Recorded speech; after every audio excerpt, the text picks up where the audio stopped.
দিও নহল তাইকো নাপালো, হাগতেহে কষ্ট পালো। তেতিয়াই লিখিছিলো যে এনেকা কোনো পাথাৰ নাই য'ত পুলক ৰাফাই হাগা নাই। আৰু এতিয়া যাই আছো আমি আৰু মই মানে কেইটামান মানে গাড়ীত গ'ল, আমি মানে বাইকত যাই আছো এতিয়া। তো কি ধুনীয়া ৰাস্তা, মানে ৰাতি এনেকৈ বাইক বঢ়িয়া লাগে দেই। নমস্কাৰ ৰাইজসকল, মোৰ অন্য এটি ভিডিঅ'ত স্বাগতম জনাইছোঁ আপোনালোকক। এই ৰাতি যাই আছোঁ বাইকত, এতিয়া মানে আমি বন্দাপাৰা যাই আছোঁ। পুলক নিকাচৰ আহি আছে আৰু লগতে কস্তুৰীবা আৰু অলংকিতা আৰু ৰূপাংকিতা বাই আছে, সকলোকে চাব যাই আছোঁ।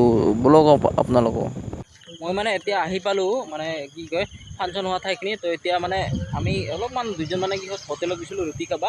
তো আহিলোঁ মানে তাতে আৰু পুলক দাক লগ পাইছিলোঁ, ফটো উঠিলোঁ। মানে কি কয় ভিডিঅ' বনোৱা নহ'ল আচলতে, ভিডিঅ' অলপমান বনাই ৰাখিব লাগিছিল, কিন্তু তথাপি কি কয় তাতে যি মানে প্ৰগ্ৰেম হয় অলপমান হ'লেও দেখাব চেষ্টা কৰিম আৰু পুলক দাৰ কমেডি ভিডিঅ'। তো আপোনালোকে মোৰ চেনেলটো পাৰে যদি ছাবস্ক্ৰাইব কৰি দিব, আৰু বেয়া চেয়া যদি নাপায় নিজৰ ভাইটি বুলি ভাবি কেনে।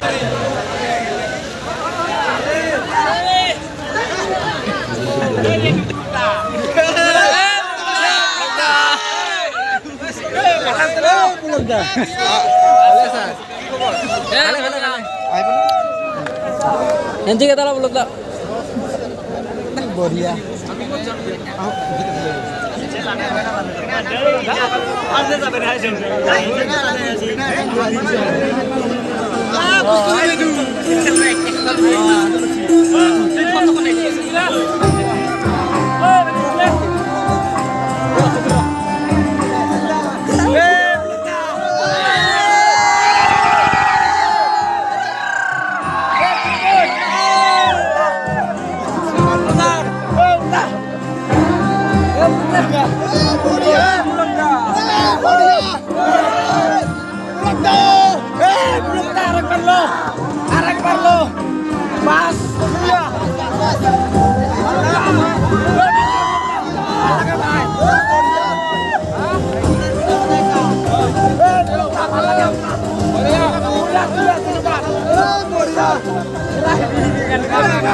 চাওক কি ধুনীয়া ফেশ্বন শ্ব' পাতিছে ইয়াতে।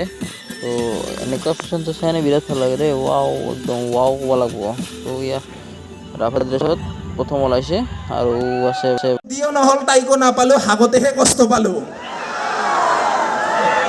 তেতিয়াই লিখিছিলো যে এনেকা কোনো পাথাৰ নাই য'ত পুলক ৰাফাই হাগা নাই, আৰু এনেকা কোনো খেলাই নাই যিটো মই খেলা নাই। না থকালম কি কোৱা চেংৰা গিলা, না থকালম বঢ়িয়া। কিন্তু আজিকালি চৰকাৰে ফ্ৰী লেট্ৰিন দিলে না, মই পাথাৰে পাথাৰে হাগা বাদ দিলোঁ। আজিকালি লেট্ৰিনত থাকোঁ, সকলোৱে লেট্ৰিনত থাকিবি দেই, লেতেৰা কৰিব নালাগে। কিন্তু কেছটো হ'ল কি, চৰকাৰে বস্তুৰ দাম যেনেকৈহে বাঢ়াইছে, ফ্ৰী লেট্ৰিন দিছে ঠিকে, বস্তুৰ দাম যেনেকৈ বাঢ়াইছে টেনশ্যন এতিয়া কি খাই হাগো। বস্তুৰ দাম কমাব লাগিব না, লেট্ৰিন দিলেতো নহ'ব। আৰু বস্তুবিলাক পাবৰ কাৰণেও আধাৰ কাৰ্ড, ৰেচন কাৰ্ড, ক'তো যে কি কাৰ্ড বনাব লাগে, তাকো যদি নামবিলাক শুদ্ধকৈ আহক। মাৰ্কশ্বিটত 29ৰ জেগাত কেতিয়াও 92 নাহে। ইয়াতে যদি কোনোবা টিচাৰ বা এনেকুৱা আছে, সকলোৱে ভালকৈ চেক কৰে, কিন্তু আধাৰ কাৰ্ডৰ নামবিলাক কেনেকৈ আহে? কাৰোবাৰ বোলে নাম আছিল তিলজ্যোতি দলে, বেচেৰাৰ বোলে আধাৰ কাৰ্ডৰ নাম আহিল শিলগুটি জ্বলে। কাৰোবাৰ বোলে নাম আছিল কুলাই বৰুৱা, বেচেৰাজনৰ নাম আহিলে বোলে চুলা